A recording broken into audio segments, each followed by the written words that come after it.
Hi there, my name is Lovecraft, and the Rabbi from another planet. Please like, share, and subscribe, and ring that little bell so you're notified when new videos drop. And this is a review of Big Finish's, I was going to say latest release, belated release, The Lovecraft Invasion, starring Colin Baker, Philip Greenwood, and Miranda Raison, the Sixth Doctor, Flip and Constance TARDIS crew, which I really like. I think they're a really good combination of people, of characters that bounce well off against each other. I do like this combination. I do hope it continues for quite some time. Although this month we're back to the Doctor and Perry with the Doctor and Perry Chronicle. But I have no idea why they have a separate box set release, but they're basically moving away from these individual releases. Well, we know they're moving away from it. They end, next year sometime, I think.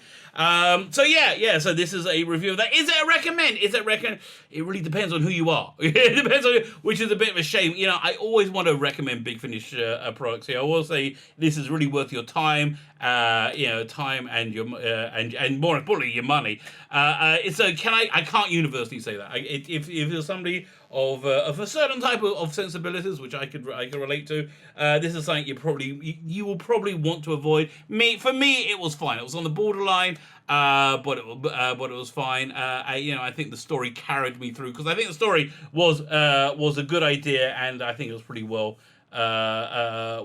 executed. Fine. So before we get into the review, can I ask you guys, can you hit that subscribe button? Thank you very much. I am very, very grateful to each and every one of you who hit the subscribe button. I really am, actually. I'm very grateful. If you subscribe, you can enter my weekly competitions. The prize this week is Judgde Dredd graphic novel, hardback graphic novel called America. Fantastic Judgde Dredd graphic novel. This is like real premio uno Judgde Dredd. If you never read Judgde Dredd before, this is a really good jumping on point. Fantastic art, Colin Macneil art, John Wagner script.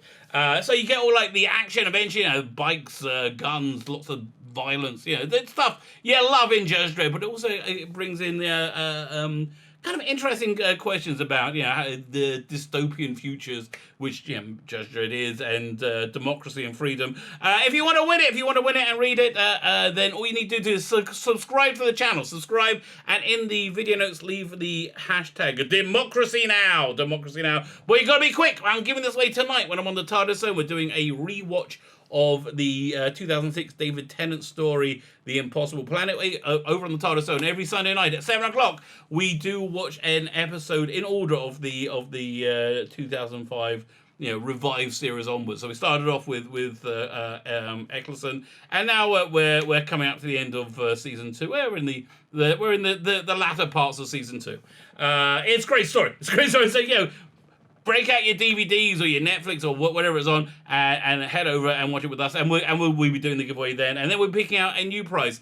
But if classic Doctor Who is your fare, go over to the TARDIS Zone on Saturday nights at 7 o'clock, where we do a watch along of a classic story. Yesterday was Vengeance on Varos. Darn good story.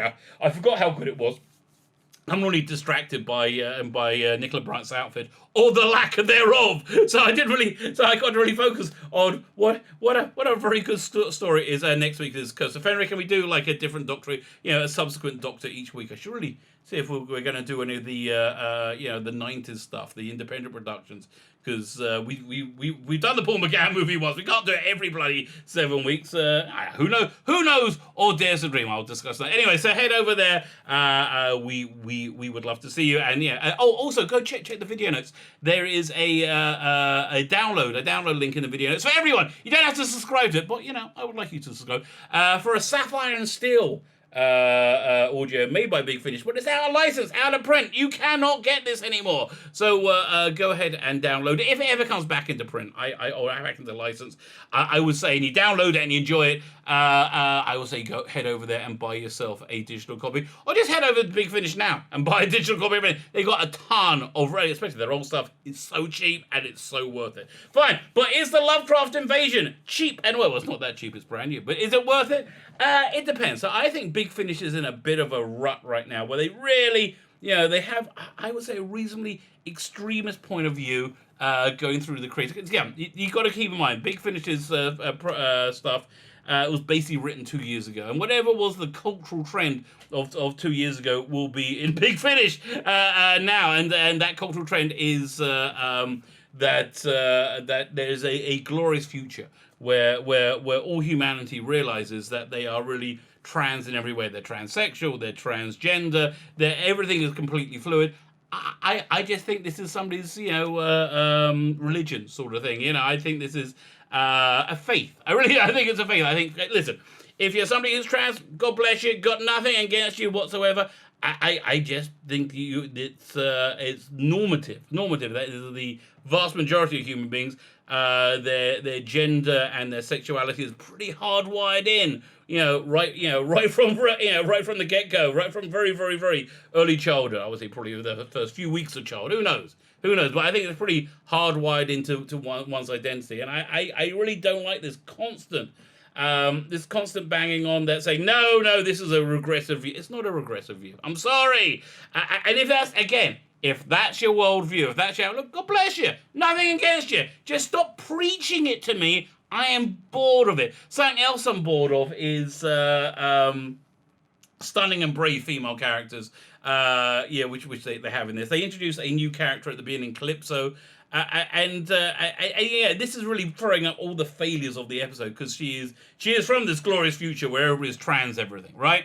And this is essentially a Lovecraft story, and they get into Lovecraft's racism, sort of. They get into it in a really stupid way. They invent this character Calypso, who is a kind of like this bounty hunter, to be everything that Lovecraft fears, because she's trans. Listen, Lovecraft wasn't scared of anybody being trans. Lovecraft didn't like people based on skin color. Lovecraft didn't like Jews. We're talking like old school racism. It didn't occur to him to not like somebody because they have a penis and they want to say they're a woman. It didn't occur, because it didn't occur to anybody then. I always, this is my little bugbear. I always get kind of irritated when they put current day sensibilities into a historical context, and they do it wrong. And it just takes me out of the entertainment. How was it? The Matt Smith second season, which I do love. I love Matt Smith's Doctor. I love that season. I think his first season was the best, but that second season with Impossible Astronaut.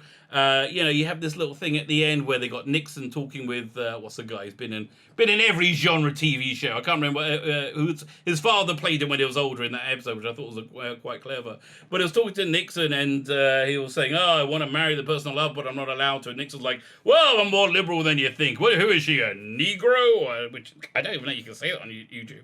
And he's like, "No, he isn't." And to bring in same-sex marriage into context or something in the early 60s, it's just ridiculous. It was absolutely ridiculous, the idea of there being same-sex marriage in the 90s, in the 2000s. I think 2000s when it started to become a possibility. But in the 90s, not even the 60s, it was like saying, "Oh, I'm going to marry a carrot." No, it wasn't. And it pulls you out of the entertainment. So that's what this does. I just think it's unfortunate and really unnecessary for the story, because it could have been much better without it. And you know what Big Finish really needs? What they really need is some diversity of thought. So maybe, I always say that one of my favorite combinations in Doctor Who was Barry Letts and Terrance Dicks, because Barry Letts has a very progressive outlook. You see that a lot in a lot of his work, Planet of Spiders especially, has a very progressive outlook, especially for that time. And Terrance Dicks had a much more traditionalist outlook, I'll say conservative outlook. But they both respected each other. They both liked each other, and they both respected each other's ideas, even when they disagreed with them, which is something that's so lacking in today. So I just don't think people working in the entertainment industry in any way, shape, or form have diversity. They have and they don't respect ideas that they don't agree with. Again, which is the same, because it marred an otherwise clever and interesting story. So essentially, what happens is you have this mind vampire bad guy thing, and he's escaped to Earth. The Doctor's hooked up with this woman called Calypso, this bounty hunter who's trying to get this mind parasite.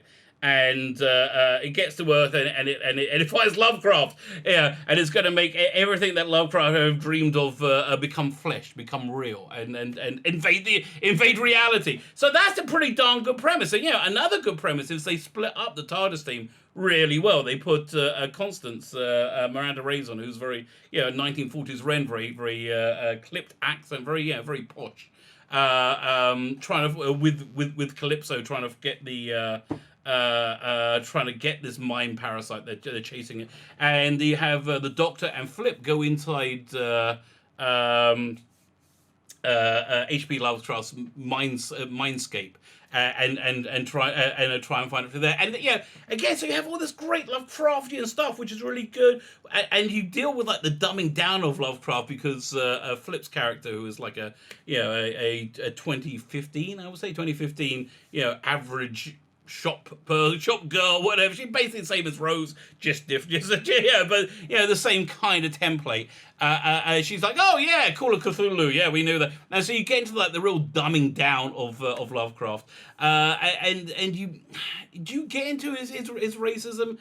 Not really, no. They do try and make him a sympathetic character. He is a main character in it.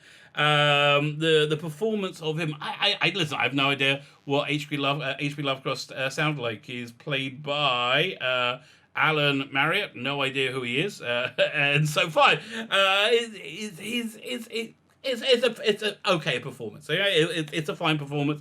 Again, he just and they play him to be reasonably sympathetic, even though he has all these very, very objectionable outlooks. He doesn't like Jews. He doesn't like people, who aren't, who doesn't have like an English descent. He likes people's skin color to be white. Yeah, all these things are very, very bad. And they do talk about how when people, great artists, do things that do create art, and they're on their personal life, they are a bit disgusting and dodgy, which H.P. Lovecraft certainly fits into that. How it makes it harder for you to be able to watch to enjoy their art. Like honestly, I think Mel Gibson is probably one of the best directors in Hollywood, or at least was. He's one of the best directors in Hollywood. His movies told good three-dimensional stories with beginning, middles, and ends. Like everything, did everything right. But he just doesn't like Jews, so I haven't been able to watch Braveheart. So even though great movie, absolutely great movie, or any of the movies, and he's a real talent. He's a real actor. I do get that. But there's this there's this tone deafness, around the issue of bigotry, that people, generally speaking, are who scream they're very upset about bigotry are often real bigots. Now, what do I mean by that? So Colin Baker has, I would say, a pretty darn good speech at the end of it, where he tells Lovecraft, you're a bit of a racist piece of crap. I don't like it, which I'm going to play for you right now. And again, I'll play it first, and then I'll give you my little commentary afterwards. Mr. Lovecraft, you could so easily have been better than you are. I beg your pardon? Well, I've journeyed throughout time and space, and in all my travels, I have never met anyone who professed a doctrine of hierarchical bigotry who didn't place themselves at the top of their social order. It's a blind, hateful, cruel, and cowardly arrogance. It is the rankest of stupidities. And the truth of it is, the people who hold such views make themselves the worst of humanity. They are always the real monsters. Right, so again, great speech, very good speech, very well delivered, and I think it could as easily talk about people who hate people because of their skin color, right? But it could easily talk about people who have ideological differences, people who, they put themselves at the top of their hierarchy. If you don't believe in the same things that they believe in, if you are evil and they are at the top, it's exactly the same. And there's this real tone deafness to this basic truth. So it's a real shame. This isn't a wholehearted recommend, because it was a great idea, great TARDIS team, good acting, well pulled together. But Big Finish, I beg of you, ditch your don't ditch your extremist ideology. You can keep your extremist ideology, but just recognize it for for what it is. It's an extremist ideology which not everybody shares, and you are putting off your paying customers. This is the third release. I would say that runs into this. You had Stranded, you had Missy Series 2, and now this one. So I would say Big Finish right now is in a bit of a rut. And again, the real tragedy is it's a pretty good story. It's a pretty good story. It's a good idea. Good team. And it just breaks my heart a little bit. It breaks my heart a little bit that you got to put in this this preachiness into everything, which makes it for not for me. Okay, I actually can put up with this because I'm happy to see beyond. I'm saying, okay, that's their point of view. They're preaching to me, whatever. And see beyond it and just try and connect to the story. Honestly, because I love Doctor Who that much, I'm so desperate for Doctor Who that I can connect to. I can't connect to the current series at all. I can't stand. I absolutely can't stand. If you like it, God bless you. Very, very happy for you. Me, not for me at all.